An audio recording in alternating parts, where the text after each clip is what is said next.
गुरु तुम हो ज्ञानी ज्ञान के दाता, मुनि गुरुवर को करके प्रणाम गाऊं मैं सुबह शाम।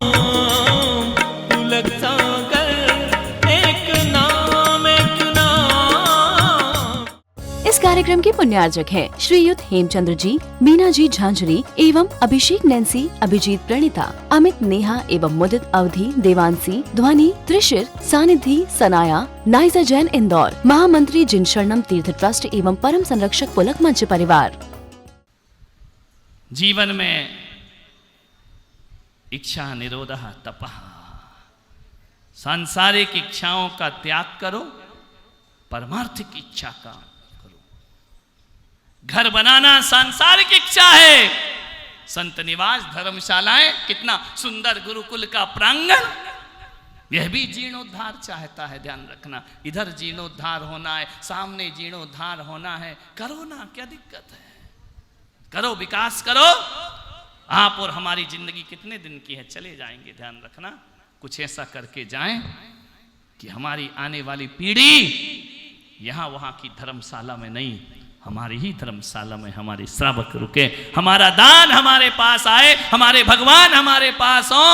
मंदिर सुंदर है, अभी ये मेरे आने से चमक गए हैं थोड़े कमरे, है ना, जाने के बाद और देखते हैं कितना क्या चमकता है। समाज की चीज है, समाज को सुंदर जी लगे हुए हैं कि बनाना है, टेंशन मत करो, सब होगा। देने वाला पारसनाथ और लेने वाला पारसनाथ। हम और आप क्या कर, पुलक सागर क्या करेगा? बाबा की मर्जी होगी, सब कुछ होगा। ये चतुर्मास क्या सोचते हो, मेरी मर्जी से हुआ है, आपके नारियलों से हुआ है, समाज के निमंत्रण से हुआ है? नहीं, ये चतुर्मास यदि हुआ है केसरिया नाथ के दम पर हुआ है, उनकी छाया, उनकी आशीर्वाद, हमारा पुण्य का भाग का जोर मारा, जो उसकी नगरी में हमें 4 महीने रहने का सौभाग्य प्राप्त हुआ। ध्यान रखना, उनका चमत्कार है, उन बाबा की आदेश है, हम और आप कुछ नहीं कर सकते। उनका आदेश केवल बोलियों पर नहीं चलता, केसरिया नाथ का आदेश हम सबकी जिंदगी पर भी चला करता है। जैसा बाबा आदेश करेंगे वैसा काम होगा। ध्यान रखना, बाबा को जो पसंद नहीं है वो नहीं है, वो जो पसंद है उसे जिन शरणम से भी उठाकर अपनी नगरी में बुला लिया करते। ये क्या सोच रहे, पुलक सागर की कोई महिमा नहीं है, ये इतनी भीड़ जो यहाँ पर बैठी है ना, मेरे केसरिया नाथ का ये दरबार है। ध्यान रखिए, उनकी कृपा नहीं होती तो हम कर क्या लेते हो, तुम क्या कर लेते? ध्यान रखिए, जो कुछ होता है उसकी कृपा से होता है। धन्यता को आप और हम प्राप्त हो गए। केसरिया नाथ के दरबार में मैं रोज जाता हूँ, 10 दिन नहीं जा पा रहा हूँ, बाबा से रजा लेकर के आया हूँ। बाबा ने भी कहा जा 10 दिन की रजा दे दे, सबको मजा। ध्यान रखना, सब मजा ले रहे हैं। ऐसे केसरिया नाथ, उनका चरित्र, उनका वैभव, उनकी नगरी में लोगों के सामने ना लाऊं तो मेरा केसरिया में आना बेकार हुआ करता है। इसीलिए इस पर्यूषण के बाद भगवान के चरित्र को जगत के मानस पटल पर लाएंगे। कैसे थे हमारे ऋषभ देव भगवान, ध्यान रखना, ये हमारा उनके प्रति उनने हमारा इतना आशीर्वाद दिया है, तो आपका और हमारा फर्ज बनता है जुड़ जाओ और ऋषभ देव के चरित्र को जगत के सामने लेकर के आइए। हर कोई राम को जानता है, कृष्ण को जानता है, राम कथा होती है, भागवत कथा होती है, हमारी कथा नहीं होती है कभी। ध्यान रखना, नहीं, अब बीड़ा उठाया है, ऋषभ कथा करके दिखाएंगे। ध्यान रखना, ऋषभ देव भगवान के दरबार में मन तो बहुत कुछ कर रहा है बोलने का, पीछे वाले भी जबरदस्ती रुके हैं, डर के मारे, भागने की पूरी फिराक में है। लक्षण बचपन से ही खराब है, स्कूल से भी ऐसे ही भागे हैं ना। अब वो क्या करे, मरता क्या नहीं करता। स्कूल में भी बैठते थे ना तो विंडो वाली टेबल के पास बैठते थे ताकि बैग पकड़ा दें और अपन छुट्टी मांग के बाहर निकल ले। ये ऐसे ही लोग होते हैं जो भागते हैं। ध्यान रखना, मान्यवर। नाव में जब पानी ज्यादा भर जाए तो क्या करते हैं? दोनों हाथ उलीचिए, यही सियानों का काम। नाव में जब बोझ ज्यादा हो जाता है तो नदी में, सरोवर में, सागर में उसका वजन उतार के नीचे फेंकना, जो फेंकेगा नहीं वो डूब जाएगा। ध्यान रखिए। जिन मकानों में पानी के आगमन का द्वार तो होता है और निकासी नहीं होती है, क्या होता है उस मकान का? पानी धीरे धीरे दीवालों से रिस के बाहर निकलने लगता है। जो लोग रुपया पैसा जोड़ते रहते हैं ना, वो खर्चा नहीं करते हैं, तो क्या होता है? वही होगा कि 108 को नहीं दोगे तो 108 को देना पड़ेगा। समझ गए क्या? कुछ लोगों को घर में जाके समझ में आएगा। 108 को नहीं दोगे तो सायरन बजते आएगा 108 का, ध्यान रखना। इसलिए दे दो जो भी है। यहाँ दोगे पवित्र होके निकल जाएगा, वहाँ दोगे डॉक्टर खा जाएगा, ध्यान रखना है। हाथ में कुछ नहीं लगने वाला है, इसलिए छोड़ते रहो, छोड़ते रहो, छोड़ते रहो। एक बात कभी सोचना, अपने यहाँ सबसे ज्यादा चर्चा खाने पीने में चलती है ना, तो काय की चलती है? बोलो फटाफट। हम जैन हैं, हम क्या नहीं खाते? बोलो।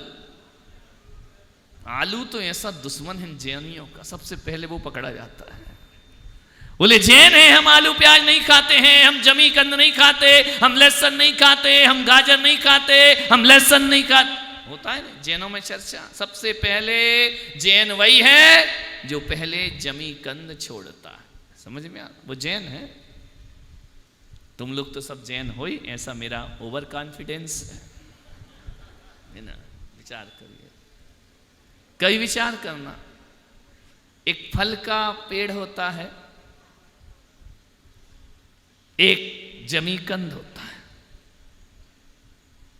एक भिंडी का पेड़ होता है, पौधा होता है, एक लौकी की लताएं होती हैं, कद्दू की भी लता होती है। कभी विचार करना, जो पेड़ फल उगाते हैं और लुटाते हैं। आम आया है तो या तो तुम तोड़ लो या फिर थोड़ी देर बाद वो ही छोड़ देगा। वनस्पति भी छोड़ना जानती है ना। फूल खिला है, या तो तुम तोड़ो या झड़ जाएगा, उसका तो एंड ही होना है। ध्यान रखिए, विचार करिए।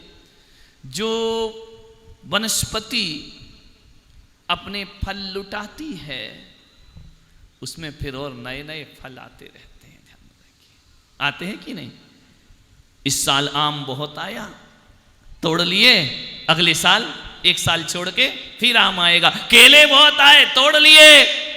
पपीते बहुत आए। मालूम है तुम्हारे यहाँ का सबसे अच्छा यदि कोई फल है तो पपीता है, पीला वाला है ना, देसी। मैं पपीता कभी नहीं खाता हूँ, लेकिन ऋषभदेव में जरूर खाता हूँ। वहाँ का स्वाद अलग होता है, देसी होता है, वो हाइब्रिड नहीं होता है, वो क्रॉस करके नहीं बनाया जाता है, बड़ा अच्छा होता है। अब ये मत करना कि कल से पपीते की मंडी लग जाए वहाँ, मैं तो बता रहा हूँ। नहीं तो जो टोकरी में लाए वो पपीता ही उठा के ले आए। ध्यान रखना, विचार करना, विचार करना। ये फल जो लुटाते हैं वो बार बार नए आते हैं, और जमी कंद की तासीर है, वो फल लुटाते नहीं हैं, वो अपने फल जमीन में छिपा के रखते हैं। जमी कंद उसे कहा जाता है जो अपने फल को जमीन के अंदर गड़ा के रखता है। वह बाहर ले, प्याज कभी बाहर नहीं आती है, आलू कभी बाहर नहीं आता है, लहसुन कभी बाहर नहीं आती है, गाजर कभी बाहर नहीं आती है। ये जमीन के अंदर अपने माल को छुपा के रखते हैं, और जो माल को छुपा के रखते हैं मालूम है वो जड़ से उखाड़े जाते हैं, और जो फल वृक्ष उलटाते हैं वो वृक्ष सदियों अमर रहा। जमीकंद क्यों नहीं खाते? कंजूस प्रवृत्ति के लोग हैं। ज्यादा आलू मालू खाओगे ना भालू बन जाओगे, ध्यान रखना। वैसे ही बुद्धि हो जाएगी। वैसे ही जोड़ने की परंपरा हो जाएगी। जो वनस्पतियां छुपाती हैं वो जड़ से उखाड़ी जाती हैं, और जो वनस्पतियां लुटाती हैं वो सदियों सदियों इस संसार के शुद्ध वातावरण में अपना जीवन निर्वाह किया करते हैं। लुटाना सीखो। जिन जिन ने घर बनाए खंडर हो गए। समझ में आना, क्या हो गए? खंडर। जिसने महल बनाए खंडर हो गए। उदयपुर का महल देखो, चित्तौड़ का महल देखो, अजमेर आमेर का महल देखो, खंडर हो गए सब। एक बात याद रखना, जो अपने रहने के लिए मकान बनाता है वो मकान खंडर हो जाते हैं। वो जो भगवान का मंदिर बनाता है अरबों खरबों वर्ष भी मंदिर जिनाले भी चांद से खड़ा रहता है। ध्यान रखिए, मंदिर खंडर नहीं होते हैं, ये महल खंडर होते हैं। ध्यान रखना। आज राजा, आज सेनापति चामुंडराय अपने पैसे से अपने रहने के लिए मकान बनाता तो वो आज खंडर हो गया होता 1000 वर्ष में। ध्यान रखना। लेकिन चामुंडराय ने कहा कि नहीं, महल नहीं बनाना है। जाके श्रवण बेलगोला में देखो, चामुंडराय का एक छोटा सा मकान भी नहीं दिखेगा। लेकिन उसने महल नहीं बनाया, अपनी दौलत से गोमटेश्वर बाहुबली भगवान खड़े कर दिए। हजारों वर्ष के बाद भी जैनियों की शान बनकर गोमटेश्वर भगवान विराजित हैं। हजारों वर्ष के बाद भी ध्यान रखना, तुम्हारे मकानों के नक्शे बदल गए, डिजाइन बदल गया। आए थे जब पुष्पदंत का कैसा मकान था, अब कैसा मकान है। तुम लोगों ने अभी महावीर नगर चले गए सब, यहाँ छोड़ छोड़ कर। उस दिन में गया, सबने मकान बना लिए। मंत्री जी, अध्यक्ष जी, सारे हेड वहीं जाकर बैठ गए। ध्यान रखना है, ये मकान बनेंगे 150 साल में टूट जाएंगे, लेकिन मेरे केसरिया नाथ सदियों सदियों उसी मंदिर में विराजमान रहेंगे। वो हमेशा वहीं रहेंगे। ध्यान रखना। किसमें उपयोग करना है धन का? दुरुपयोग नहीं करो, सदुपयोग करो। साधना के मंदिर आज भी खड़े हैं। आज उत्तम त्याग का दिन है। त्याग करें मुनिराज जी। त्याग कौन करता है? मुनि महाराज। और अभी पूजा में तुम त्याग के गीत सुन रहे थे कि दान के सुन रहे थे?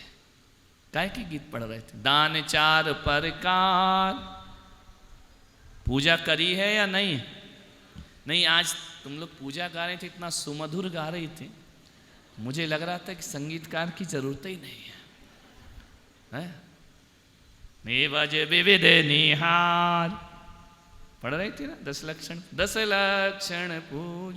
अंदर मेरे कमरे में आवाज जाए, तुम क्या सो रहे कि मैं वहां जाके सो जाता हूं क्या? लेकिन तुम्हारी आवाज इतनी सुमधुर लग रही थी, लग रहा था पूजा चलती। वो ताम झाम से भी अच्छी तुम्हारे सुमधुर कंठ से प्रभु का गुणगान हो रहा। सब एक स्वर में, समवेत स्वर में गा रहे थे। ऐसा लग रहा था सब बैठ के जिनेंद्र भगवान की भक्ति में खो चुके हैं। ध्यान रखें। दान 4 प्रकार, 4 संग को दीजिए। धन बिजली उनहार, नर भव लाहो।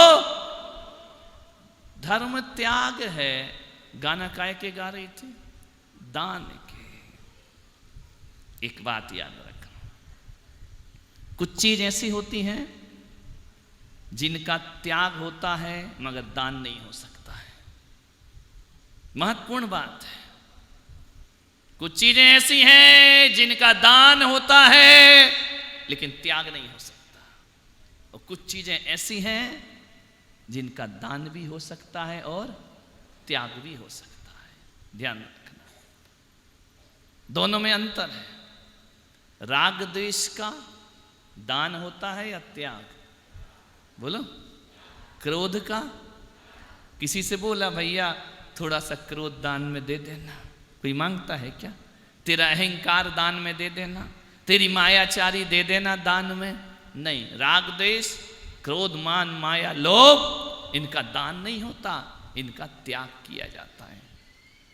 कुछ चीजें ऐसी हैं जिनका त्याग नहीं हो सकता है, केवल दान होता है। ज्ञान दान, मैं तुमको जितना ज्ञान दूंगा उतना मेरा ज्ञान बढ़ेगा, ध्यान रखना। अभय दान, अभय का त्याग नहीं हो सकता है, ज्ञान का कोई त्याग नहीं कर सकता है। अभय का दान होता है और ज्ञान का दान होता है। तो 4 प्रकार दान, 4 प्रकार औषधि, शास्त्र, अभय, आहार। ध्यान रखना, आहार का क्या होता है? त्याग या दान, दोनों हो सकता है, ध्यान रखना। आहार का त्याग भी कर सकते हैं और आहार का दान भी कर सकते हैं। रुपया पैसा, बोलो बोलो, अब चुप मत हो। इनका दान भी हो सकता है और इनका त्याग। रुपए का दान भी करते हैं और मुनि महाराज बन गए तो रुपयों का त्याग भी कर सकते हैं। मैंने कहा ना, कुछ चीज दान और त्याग दोनों होता है। दान परिग्रह, दान के लिए परिग्रह जरूरी है। होगा जब तो दोगे ना, हो गई नहीं तो कहां से दोगे। लेकिन त्याग के लिए परिग्रह रखना जरूरी नहीं है। यदि आपके पास 1 रुपया भी नहीं है तो भी आप तीनों लोगों की संपदा के त्यागी बन सकते हैं। लेकिन आपके पास यदि रुपया नहीं है तो आप दानी कभी नहीं बन सकते। दान के लिए परिग्रह होना जरूरी है। त्याग पर वस्तु का किया जाता है, पर मानकर किया जाता है। विचार करिए, त्याग पर जानकर दिया जाता है और दान अपना धन जान करके दिया जाता है। दान में कुछ बचाया जाता है, कुछ दिया जाता है। त्याग में कुछ नहीं बचाया जाता, संपूर्ण छोड़ दिया जाता है। ध्यान रखिए, मैंने धन का त्याग किया है और तुम धन का दान करते हो। ध्यान, तुम त्याग मत कर देना, नहीं तो कोई पूछने वाला नहीं है तुमको। ध्यान, उधर बैठे रहोगे एक कोने में। वो श्रावक 2 कौड़ी का नहीं है जिसके पास कौड़ी ना हो। ध्यान रखना, वो श्रावक 2 कौड़ी का नहीं है जिसके पास कौड़ी ना हो।